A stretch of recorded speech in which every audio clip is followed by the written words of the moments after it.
Hi there, welcome to the Fierce Factor podcast. I'm your host, Kaylee Lindholm. And I think it's time for us women to shift the conversation in business and step into our feminine leadership to do the most iconic work the aesthetic industry has ever seen. Each week, I'll be bringing a powerful dose of strategy, sarcasm, solutions, and sass that will rev up your creativity and ignite your brilliance as you link arms with me along our shared path of personal and professional growth in 20 minutes or less. Let's go.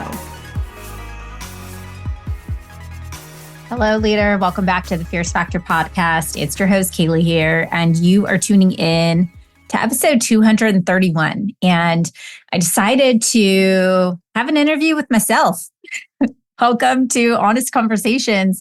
I'm really excited about this series. Last week, I chatted with Jessica Christie, one of my business besties, and hopefully you got a chance to catch that episode.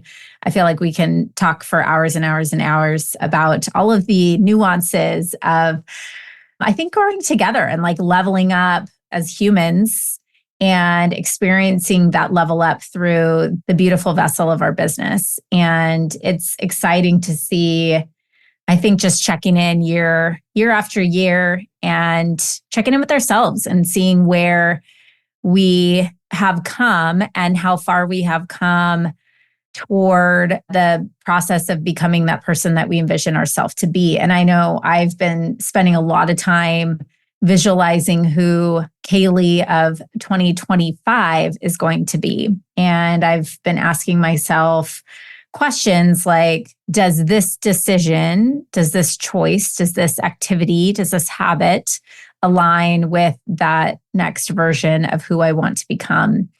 And I had that moment this week going back to a conference that we were at last year at Aesthetic Next. And I was just sort of recapping. Everyone keeps asking, how was the conference? How was the conference? And I said, well, it was great. But like, what is the measurement? Was a little slow for us on the exhibitor side, but there were just some big wins for me. Obviously, networking is so great, and to have a place where everyone can go be together. And certainly the reason why I have worked hard to provide those types of experiences in person for our Academy members and also putting on Alt this year.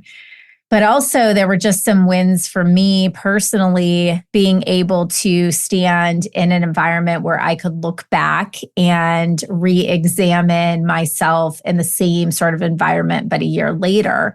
And one cool thing for me was having Krista speak on stage and share her expertise in public speaking and dynamic communication and thought leadership. And she's been with us just over a year, about a year and a half. And I actually met her in person for the first time. We're a virtual company. So I met her for the first time in Dallas last year. We flew her out to get all of the team together. She was in New York at the time. And for those of you, if you don't know Krista and are listening to this, like, who's that? She is one of our strategic growth advisors at KLC. And she has a very strong talent and brilliance for coaching public presence, and essentially spent a lot of time working with corporate CEOs, high-level executives, on teaching them leadership communication skills and also how to present and command authority and magnetize essentially their teams, big, huge teams of people. And how do you move and inspire people?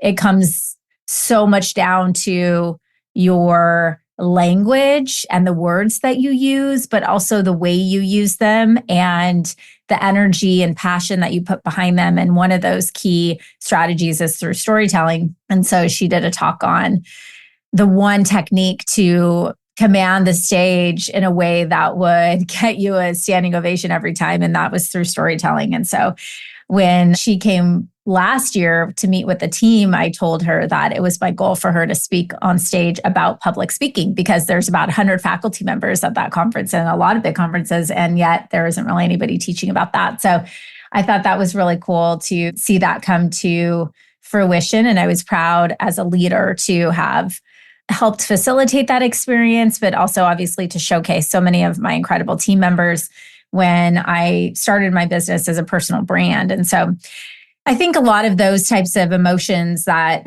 I feel in terms of having pride for my team. And I know many of the women we work with who've like gone through kind of the struggle, like the dirty parts of like the ick of hiring and firing and building. And you finally get like a core solid team in place. And it's never going to, obviously, there's a lot of work that goes into every day, let's be honest, but there's obviously so much growth that's happened to get to this point to finally be in a place to attract the kind of exceptional world-class talent that we have on this team. And while I was at the conference, I've kind of become this person who I'm not much of a note taker. Of course, there's a few things where I'm like, oh, I learned that and that was cool. But I like to think about the big picture topics that are more like that could be movements, right? That like people are really thinking about that I see as big key shifts in perspective and in the way that as a collective, let's say like faculty and audience at a conference in industry, what are people talking about, not just on stage, but what questions are being asked in the room? What kind of conversations are happening at dinner? What kind of meetings are people engaging in with us at our booth in the exhibit hall? What are vendors talking about? And so I like to kind of take all of those pieces and put it into here are some of the big things that I think were on my mind and follow up from those 5 days last week. And so to put a little bit of structure behind what I want to talk about today, I'd like to engage you in this idea of honest conversations and for you to join me through this series of conversations that both you and I will be having, and I'll be having as interviews with women that we work with and women in our industry and men who have a contrarian leadership perspective, somebody who has blazed their own trail, conversations with people and with ideas that are a little bit outside of the box of what we're seeing routinely on social media or what industry is saying to us and telling us about. And I think it's refreshing. It's refreshing to me. And, as Jessica and I were talking after our podcast last week, it just feels really, something feels really like, I don't know, like flowy, just in alignment with the idea of being honest, even if it might trigger people or it might make people feel like, what is she talking about? And to be honest, I went back and looked at a podcast I recorded back in 2021 about contrarian leadership. It was a reflections episode over 3 years ago. And my perspective hasn't changed. I still think that leadership requires saying things that other people might be thinking or might not be thinking and aren't really going to speak up about. And I want to be that for us here. And I want to facilitate that experience and allow my guests to be able to have a platform to express those special voice, the little things like those little agitations that we all have and know about that we're maybe only feeling comfortable talking about either to our journal or to our best friend.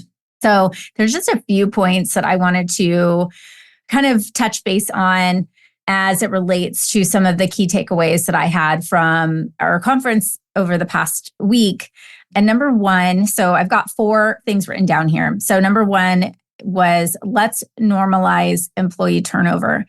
And the reason being is there's a lot of questioning and conversations and strategy and work that we all are doing around how to retain employees. And I was sitting in the room in which case 2 of our Academy members, Dr. Sarah Trammell and Dana Zeitler, by the way, if you're listening, beautiful job on that panel, were a part of a panel about employee performance and retention.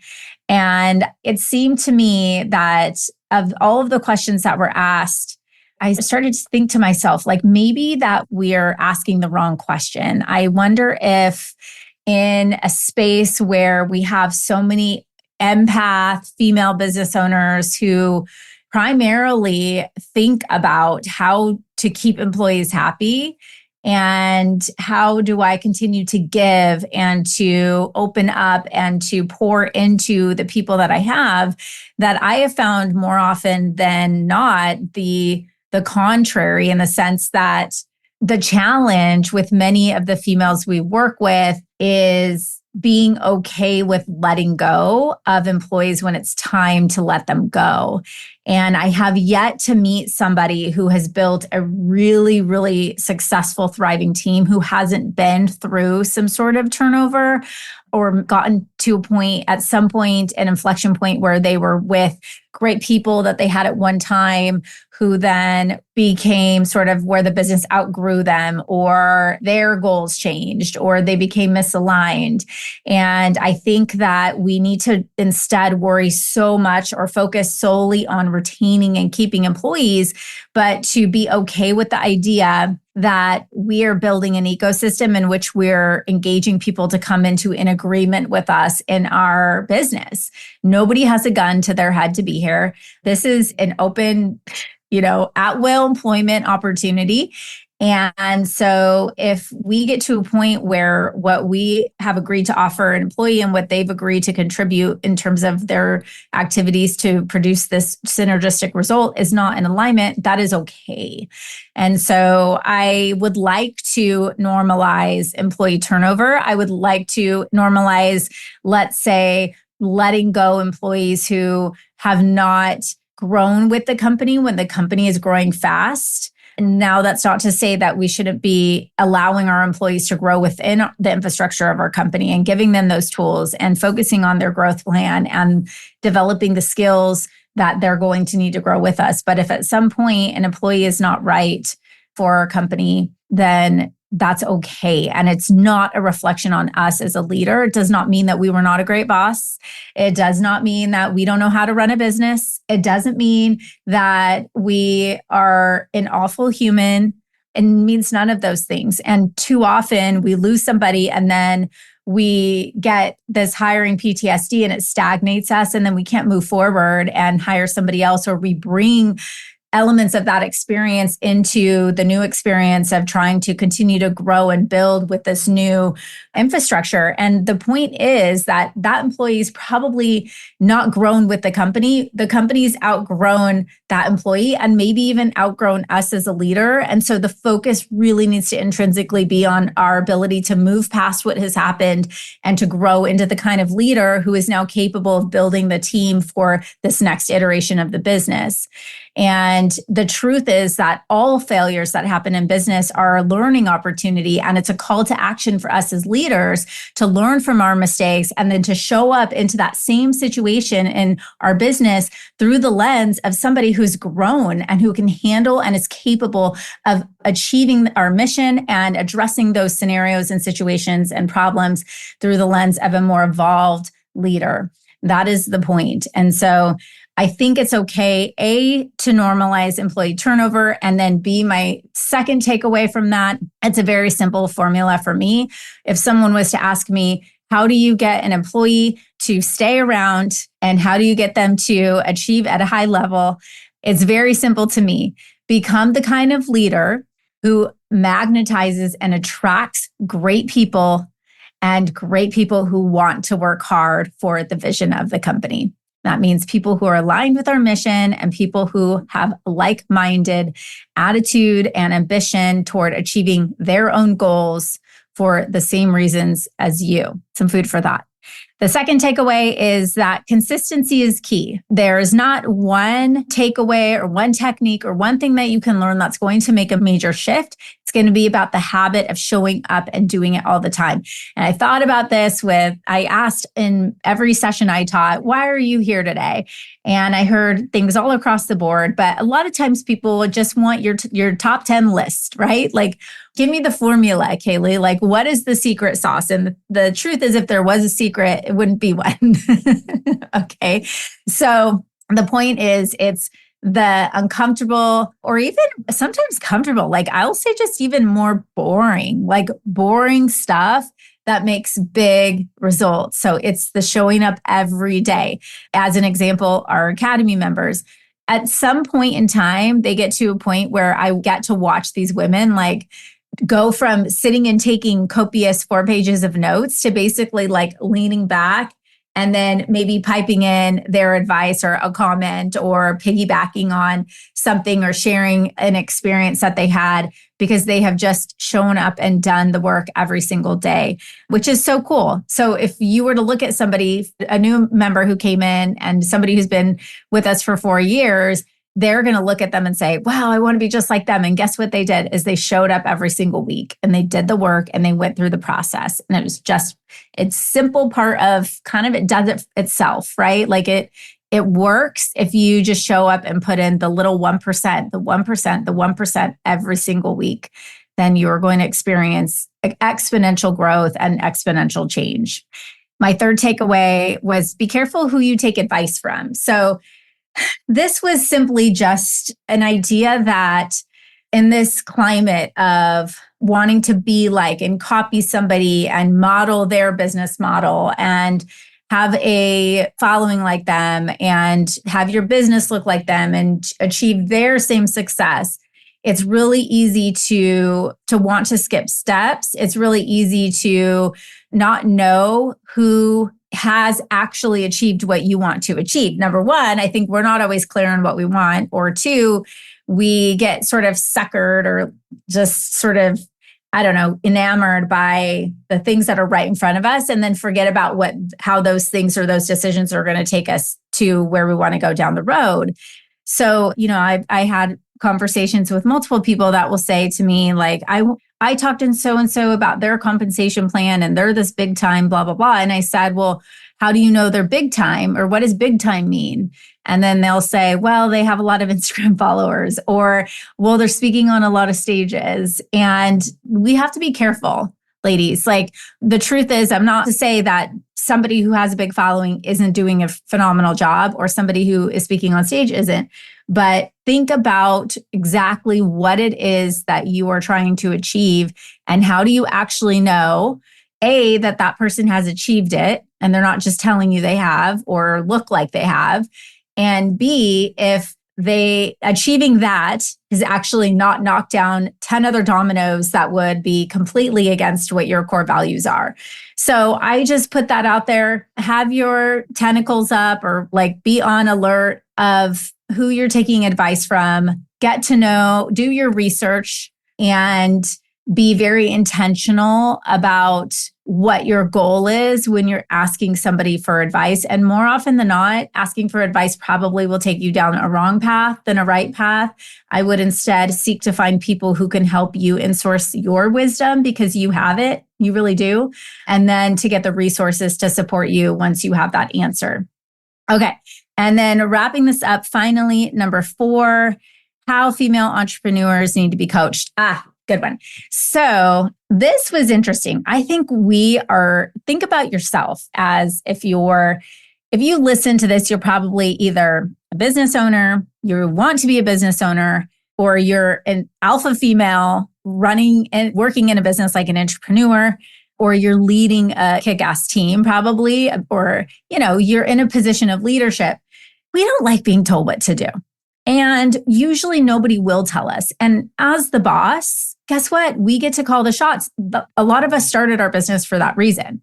So when we go to these places and we put ourselves in rooms where everybody is kissing our feet and, giving us the compliments and catering to us and telling us the things we want to hear, how much does that really help us? Like, it helps the ego. It's validating and we need it because we're getting beat up all the time in a million other ways. But in order to grow, what we really need is somebody who's going to tell it like it is. We need somebody who's going to shoot us straight. We need somebody who is going to ask us the difficult questions that make us a little uncomfortable and defensive for a minute, and then make us really think and ponder what it is that we actually are doing and check ourselves sometimes. I thought of this. Certainly, this is the type of coach I am. Anybody who works with me knows this and will tell you that I can be intimidating in the sense that I will ask you questions that are going to make you think about how you can take accountability for a situation or how your lack of accountability has impacted the situation you're in. Why? Because I think that there's so much freedom and accountability.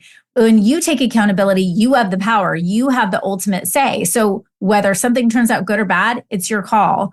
But when you don't take accountability, you abdicate power to somebody else. It means you're powerless. It means that you have no ability to impact the circumstances and that it's somebody else's fault. And I don't think that's ever the case. I also think that we have many times been successful because we're so convicted and determined to do things our way, and we're going to get what we want. Like I always say, like, okay, tell my account and then watch me. Like, you want to get out of my way. I think a lot of the women that I work with think like that.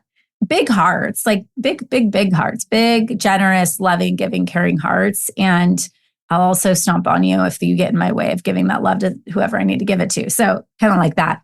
So we need to look for support and accountability in the people that we surround ourselves with, in our communities, in the people we hire. Believe it or not, like there's people in my company can overrule me.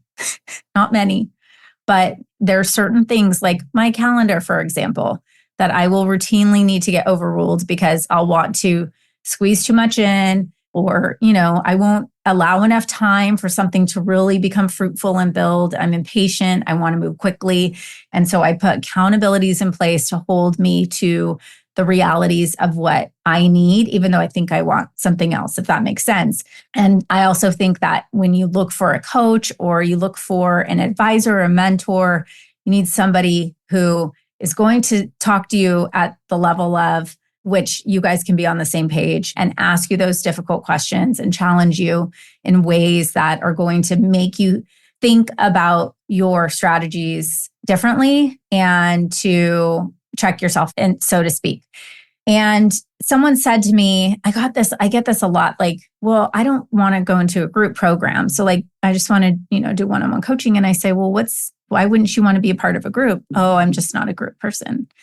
And if you feel like that, and I've been there, I've been in many groups and I've had these feelings, you're not in the right group. Because when you are, you'll be nervous and excited and almost in awe that you are a part of that group and that community. So, and you will have other people around you that think at that high level. And most communities are not built like that. Like 99% of them are not curated in that way. And so I totally understand why you feel like that. But to the point of being careful who you take advice from, you have to put yourself in the right room. And then you have to know that you have to trust that if you're getting into a program, that you're counting on and trusting the person who facilitated that group to curate the right kind of people together. And that's what you're paying for, essentially. So those are my takeaways, my 4 takeaways. And I'm just really excited to continue the series of honest conversations. I'd love for you to send me a DM if you have an idea, or even if there's somebody that you think I should talk to on the Fierce Factor, and let me know a little bit about why, and let me know, or who, and let me know what kind of conversations that you want to have. I love getting these messages from you guys. And then I will finally say that we are like almost at capacity and confidence to scale. We may be by the time that this podcast launches. So if you are considering work together this year, this is the time to do it. We're relaunching our 6-week program. You can learn more at klcconsultants.com/scale. You can apply there, and this is a immersive program that is going to help you get out of overwhelm in your business and get the system and the blueprint in place to transform into the CEO that your business needs if you want to scale up. If you're at that inflection point, like if you have days where one day you want to sell your business and the next day you want to build an Amazon, this is for you. Okay. And like hashtag, if you know, you know. All right. So don't skip this. This is your first accountability. I'm going to be there for you. Like I'm telling you, if you've been thinking about this for a while, stop listening to all those little voices trying to talk you out of getting what you need. This is right for you. Okay. That's it. That's all I have for today. Thank you for joining me. I'll see you same place, same time next week. Listen, leader, if you're vibing with me here, hang tight because I have a brand new resource for you. You are a successful, confident, powerful woman who just isn't into being average. No, you have a calling, and part of that calling is requiring you to level up. And I know that if you're working across the next $1 million milestone in your business, you need to be in the right circles. And perhaps that's why you found us. I'd love to invite you to join The Blueprint, a weekly resource for inspired, provocative thinkers who are taking this conversation to the next level. Get access to free business tools, podcast supplements, guideposts, and direct communication with me and my expert team. And of course, a masterfully curated circle of women making big moves and disrupting the status quo in aesthetics and wellness. You can link directly through the show notes or head to klcconsultants.com/blueprint. It's time to elevate. See you there, goddess.